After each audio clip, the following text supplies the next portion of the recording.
Hello, my name is Matthias and welcome to the FPL Scope and my team selection video for game week 37. Before we get into my plans for the next upcoming game week, we have some more things to talk about before that. And first and foremost, we're going to start with my game week 36 score and what I did in game week 36. And I ended up with 97 points, and really close to getting to that 100-point mark again. But sadly, I did make the wrong decision when it came to who I was going to bench out of my attacking lineup. It was basically down to either Son or Jackson, I think, for who's going to be my final starter, and I went with Son instead rather than Jackson, partly because I'm a West Ham fan and I didn't want Jackson to do well against West Ham, so I was sort of just playing with my heart there and hoping that Jackson would fail. But obviously, he was actually the best scoring player out of the whole bunch, apart from Haaland, obviously, who was my captain, luckily, with 42 points, but Jackson with 16 points on my bench, kind of annoying to see that. Reminds me of when back in Game Week 20, I benched Palmer in a really good fixture. That was way before Palmer was such a standard starting player for everyone. At that point, I benched Palmer in a game against Luton, and he punished me as well with a double-digit haul. So yeah, benching Chelsea players in decent matches is not a good idea, it seems like, because Chelsea are trying to figure stuff out now, and it seems like they're getting better and better, and West Ham have just been terrible. So once again, West Ham have sort of let me down in terms of keeping players that I've benched or not even brought in from getting FPL points. But yeah, that's what happens sometimes. West Ham might cost me the top 10k finish in the end, because now I'm down to almost 14k overall. I'm 9 points behind the top 10k in total, and those are the 9 points that I dropped from having Jackson over Son. So that's kind of annoying, because I would be inside the top 10k before bench boost game week 37 and then single game week 38 after that as well. So still fighting to get into that top 10k spot, which would be really nice to get into. Looking like a decent season for me overall, but yeah, pretty happy with my score overall. Double clean sheet from Arsenal, David Raya and Gabriel. Kind of lucky to get the clean sheet after that disallowed goal from Bournemouth, but at the same time, Bournemouth didn't create much against Arsenal either, so it would have been unlucky not to keep a clean sheet there as well. So luckily I got a clean sheet there. Also got a pretty easy or simple penalty win from Brantwaite, winning a penalty for Everton. It was a clear penalty, I guess, by the rules, but it's also something that isn't really given that much, especially when the ball is not even in the vicinity of Brantwaite. But I'll happily accept that as a Brantwaite fan. Brantwaite again stepped up when I needed him. He's been terrific for me all this season, so really happy with him. Dan Burn, however, and Newcastle conceded super late in their game against Burnley, so no clean sheet for him. Kind of annoying to see that, but I guess some people have double Newcastle defense, but with Fabian Schär out injured now, maybe I would have gained a lot of points from that as well, from having a Newcastle defender overall. Gordon did provide an assist, should have had another assist from winning a penalty, but Isak missed the penalty sadly, but Isak still managed to get 2 goals, but the missed penalty made sure that Isak got 7 points only. So Newcastle guys in general, not too happy about those guys, but at the same time can't be too mad either when they got decent amount of points between them. So yeah, decent gaming from those guys as well. Palmer with 8 points, usually he's good as usual, but considering how many goals they scored, it was a pretty low number. But at the same time, I didn't want Palmer to get any points because he was sort of ahead of or over 100% in terms of expected ownership or total ownership when you count in people that captained him as well. So all in all, I'm pretty happy Palmer didn't get more against me either.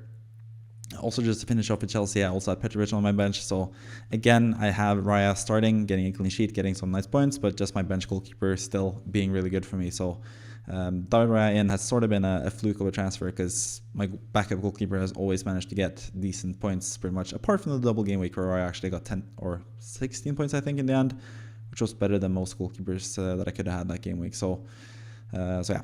By the way, moving on to Son, looked pretty tired and dead against Liverpool, but then they had that last flurry towards the end of the match where he managed to get a goal. So 7 points from Son, can't be too unhappy about that. But the big disappointment for me was Foden getting 5 points and De Bruyne getting 2 points in a 5-1 thrashing for Man City. I was expecting De Bruyne to get some points in that game. He scored 4 goals against Wolves last season. This time around, it was Haaland getting 4 goals. So happy about that, as he was my captain. But again, not too much of a gain, because most people had Haaland captain anyway. So seeing De Bruyne get 2 points, really sad, because a lot of other people on wildcard in game 35 went for Bruno Fernandes instead. He didn't play, obviously, so a lot of people got Jackson off the bench instead. But I had to settle for the 2 points from De Bruyne. So kind of unlucky in that regard, but at the same time, that's what happens sometimes in FPL. Foden 5 points as well, not too good from him, 1 assist. But yeah, the City guys, I do think that they can score massive amounts of points in the 2 final game weeks, so I'm not too unhappy about having those guys for the remaining fixtures either. So decent game week. I benched the wrong player in Jackson, obviously, but that's happened sometimes. It was a really tough benching decision. I was never going to bench any of my City guys, obviously. Had a pretty good feeling about Gordon and Newcastle being able to destroy Burnley, which they did. Palmer obviously would be a starter for me. Isak has been in tremendous form, so it's basically down to Son or Jackson. So 9 points lost there, but yeah, that's what happens sometimes. But either way, let's move on to what I thought was going to be the best team for Gaming 36, and that would be my free hit draft for Gaming 36, because I tried to do a free hit draft every week to see how it compares to my team and how it compares to the best manager of the week, which we'll get to as well pretty soon. But this is pretty much the free hit draft that I went for in Gaming 36, and I ended up with 98 points, which is 1 more point than I did get for my own team. But that's kind of inflated by the goalkeeper being Robin Olsen, who saved a penalty for Aston Villa and got 3 bonus points from that. Pretty lucky to get those points, I guess, on the free hit team. Obviously, I don't get the points because this is just like a made-up team that doesn't really exist anywhere, but Olsen with 12 points, huge. Konsa only got 2 points, obviously, because they conceded after Olsen saved the penalty. Joe Pedro scored the rebound from that. But yeah, don't have Jackson in this one either. Obviously, I went for Watkins playing as Brighton. I thought that would be a really good game for him, considering he destroyed Brighton last time. But Aston Villa, going for Aston Villa players in general in a game in between 2 Conference League matches is probably not a good idea. So I should have that in mind for future reference. If you're in the middle of like a European run, and you have matches on both sides of the game week, basically, you shouldn't really go for those players. But really like with Olsen, 12 points, Konsa 2 points, Watkins 2 points. Not too bad, all those guys put together, I guess. But yeah, not the best either. I should learn from that mistake in the future. But Arsenal, luckily here as well, double Arsenal defense worked out in this instance as well with Ben White and Gabriel, with the same amount of points as Raya and Gabriel did for my own team. De Bruyne and Foden again in this team. Again, bit of a mistake with Guardiola being such a good player lately. To have De Bruyne over Guardiola, that has cost me some points as well, but I do think I could get that back because De Bruyne is still a really nice differential that I'd really like to have going forward. Havertz with 5 points in this game week. He won an assist or won a penalty, which gained him an assist for Arsenal, but other than that, really didn't really do too much. But I do think Havertz is still a really good option, so not too unhappy with picking him as one of my favorite differentials either. Palmer made sense. Obviously, he's going to be in every single free draft throughout the season pretty much because he's just that good. Haaland captain, obviously, that was always the easy captaincy choice, and that was the correct captaincy choice, and Isak with 7 points as well. On the bench, I had Richarlison, who got 9 points. Really nice from Richarlison. He's going to be a pretty nice differential for next game week as well, but I was happy that I included him at least as like a potential option off the bench, but obviously no one in the starting lineup had to be subbed off, so Richarlison stays on the bench with 9 points, Branthwaite with 5 points, and Robinson with 7 points as well as my bench defenders, because I thought they would have decent chances of getting points as well, and they did. So yeah, all in all, not the worst free draft, I think, but you could have done better, obviously. So let's take a look at the best manager from this game week in the FPL Scope Mini League. And that would be a guy or a girl, I don't know the name, and I'm not going to try to pronounce it either because I would probably fail. But either way, this manager got 128 points, very much helped by having the triple captaincy chip for this game week and triple captaining Haaland, getting those extra 21 points on top of the 42 points that everyone else had from captaining Haaland. So major week for anyone that had triple captain Haaland. He did much better in this week than he did in the double game week in game week 25, I guess it was, when most of us triple captained. Which is kind of just shows you how the game is pretty much down to a bit of luck and variance sometimes, because triple captaining Haaland against Wolverhampton at home is a decent shout, to be fair, but having him in a double game week against pretty easy opposition as well, which he did in the game 25, would always or usually net you better results. But yeah, that's what happens sometimes. Sometimes a single game week can outscore a double game week, and that's what it did in this instance with Haaland getting 63 points as a triple captain pick, which is really, really nice, and basically half of the points from this team in general. But some other good things from this team: Reguilon in defense, 8 points from him. Nice to see for anyone with Brentford defenders still that they can get some points. Reguilon got -3 in the week that I had him in game week 29, obviously with the free hits game week. So he's been actually a really good player since then. So kind of a letdown for anyone that brought him in game week 29, like I did, for example. Nicholas Jackson obviously as well with 16 points here in the starting lineup. This manager managed to bench Son, which ended up being the correct decision, I guess, despite, well, maybe Garnacho would have been the easier decision here. That probably should have been the way to go, but you also didn't know that Bruno Fernandes was going to be out of that game and basically hamper Garnacho's potential points in that game. But yeah, I probably would have started Son over Garnacho, but at the same time, Son didn't really look that good either in the game. So yeah, I guess it was an easier decision to start Jackson in this instance, at least. I would probably start Jackson over Garnacho myself if I had those two guys instead. But yeah, either way, 128 points. The clean sheet from Petrovic in the starting lineup as well, helping there. The lot with 0 points, conceding so many goals for Man United against Crystal Palace. Really a huge struggle for Man United, who don't really look that enticing at all. I'm pretty happy that I don't have any Man United players, because I don't think I would want any Man United players that much for next game week. But let's take a look at this manager for the next upcoming game week 37, and see how the team shapes up. And judging from this team that is already here for game week 36, game week 37 is going to look pretty good as well. And as confirmed, looking at the game week 37 team with bench boosts still among the chips remaining, a really nice bench with Vicario with a double game week, Garnacho with a double game week, Reguilon against Bournemouth away, and then Fabian Schär, who's injured obviously. So you need to do some changes. You do have two free transfers, luckily, and 0.9 in the bank, which is more than enough to get Dan Burn in for Fabian Schär. And you can also get Josko Guardiola, because you have that third City spot open. You can get Guardiola in for Reguilon as well for a pretty easy 2 transfers there, and get a super good team for the double game week. Guardiola with Fulham away and Spurs away, and then Burn with Bournemouth away and Man United away. It is Bournemouth at home, Brighton I should say at home, and Man United away. It is 3 away games, but it's still a really nice defensive pair with Burn and Guardiola. On top of having Dalot and Pedro Porro and those guys in defense, and Gabriel as well. That would leave you with only one single game week player, which is even better than me. So yeah, I think this team looks really, really good. The starting front 6 or 7, I guess, is also really good. Garnacho could potentially be upgraded. That's the only other thing I looked at with this team.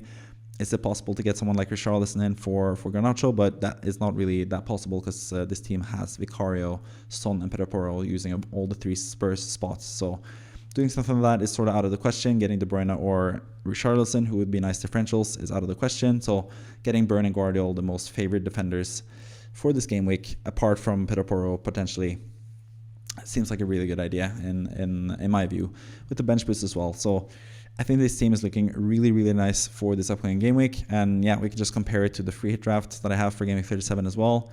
Pretty damn similar. It's actually the same team. If you just have Burn and Guardiola starting rather than Gabriel and Dalot, it's pretty much the same starting 11 as the manager of the week. So that bodes really well for this upcoming game week. I think this is the best team to have for game week 37 on a free hit. Obviously, with the free hit, you wouldn't be able to bench boost. So all the guys on the bench here, Onana, Richarlison, Dalot, and Gabriel, would just be backups, I guess, instead. But I think this looks really, really, really strong. You have 3 Newcastle players in Burn, Gordon, and Isak. But I should note, if Trippier is back healthy and fit to play, him rather than Burn might be the icing on the cake in this regard. But we still need to wait for news about Trippier. There are also some slight rumors now that Wilson might be having some issues as well, so maybe he's out of the question as well. If anyone thought to bring in Wilson, who's looked pretty good, but Isak is still the preferred option there. And I think Haaland, Jackson, Isak, I think that's just pretty much the easy confirmed or preferred, I should say, starting 3 up front, because I think all those guys are in really good form and all those guys have really decent fixtures as well. So it's pretty simple for me. The midfielders as well, Son, Foden, Gordon, Palmer, sort of picks itself. You could go with someone like Richarlison or De Bruyne if you have the money available and the space available. You could also make a case for Richarlison being in the starting lineup over someone like Gordon, for example. Maybe that's better, especially if Wilson is still fit and Gordon's going to play on the left as like a midfielder in a 4-4-2 rather than as a winger in a 4-3-3 type of formation. But yeah, Richarlison or Gordon is pretty much the only decision there in attack. But yeah, for one of you guys watching who's on the bench boost, that's not going to be a problem, as you'll see with my team as well. But other than that, I think this team is pretty good. Triple City with Guardiola, Foden, and Haaland seems like the preferred triple up there. Pedro Porro and Son, and then I think Richarlison is the third best Spurs asset as well. There's no space for him, so maybe you could also do someone like Romero in as well rather than Burn and have a different player on the bench. But I think I don't really trust the Spurs defense that much either, even against Burnley, who tend to score 1 goal each game as well. Triple Chelsea with Petrovic, Palmer, and Nicholas Jackson. I think that's the best triple up for Chelsea in terms of safety of minutes. I think that all those guys are going to play.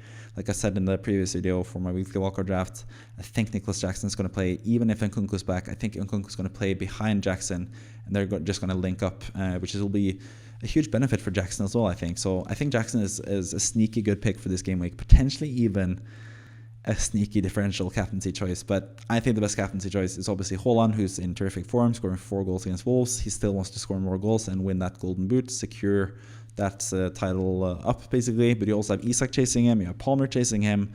So you have a couple guys in your team here as well who are trying to get into that top scorer title spot as well. So I think that bodes well for the future. But yeah, I think this is looking like a really good free hit draft, and luckily for myself, I do have 11 out of these 15 players myself. So let's take a look at which players those are, because this team has a team value of 103, so everyone should be able to afford a team like this pretty much.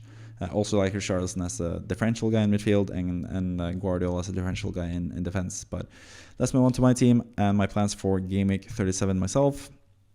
So this is pretty much my team. I have a couple of single Game Week players, as you can see, Gabriel in the starting lineup, on top of Branthwaite, Aït-Nouri, and Raya. So 4 single game week players.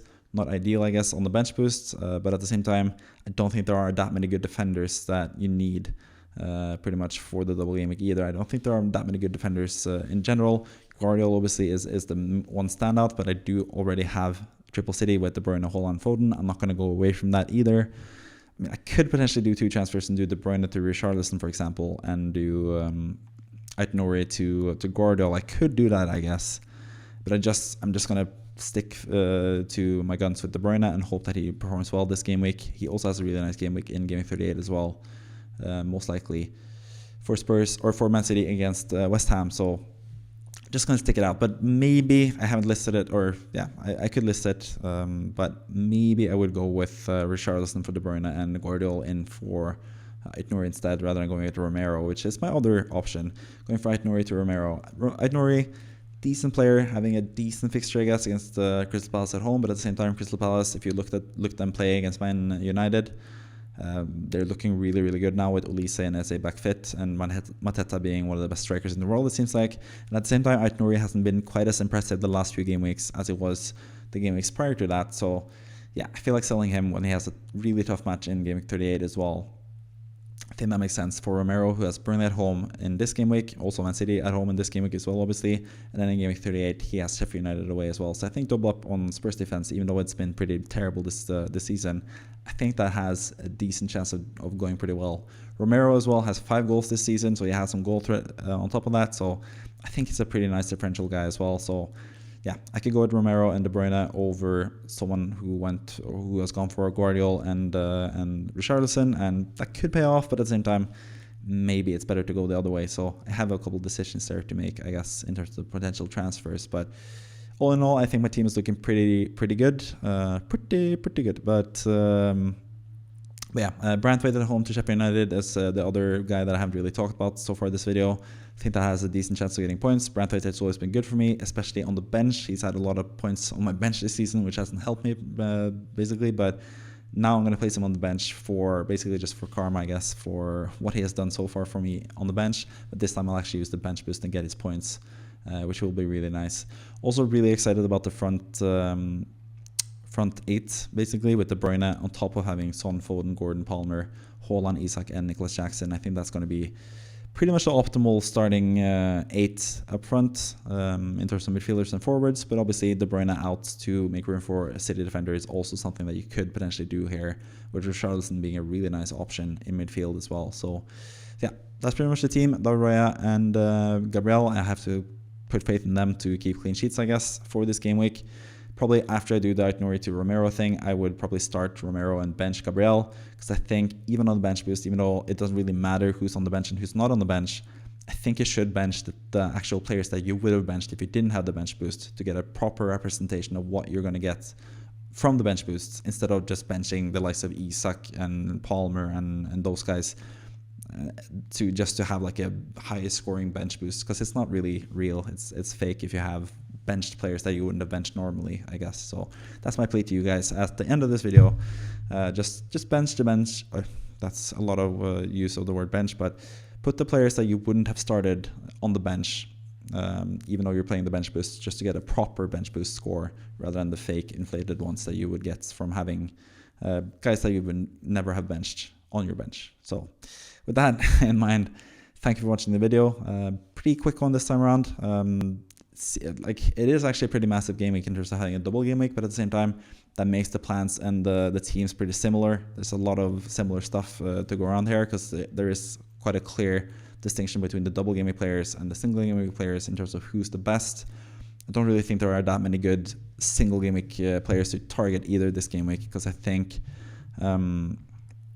Burnley obviously are playing against the Spurs, so you already have Spurs players for that double game week and the Burnley fixture. And then the other easy team to target would be Sheffield United, and then Brantwaite is pretty much the only one that would be in consideration, I think. Attacking wise, I don't think Everton players are that interesting, especially in a double game week when they only have one single fixture. So don't really think there are that many other standout players in terms of the single game week players. So you just try to load up on the Man City, Newcastle, Chelsea, and Spurs players that you can get a hold of, basically, and potentially Man United players if you have some faith in Man United. But I don't really have that anymore. So yeah, pretty happy to go without Man United players for this one.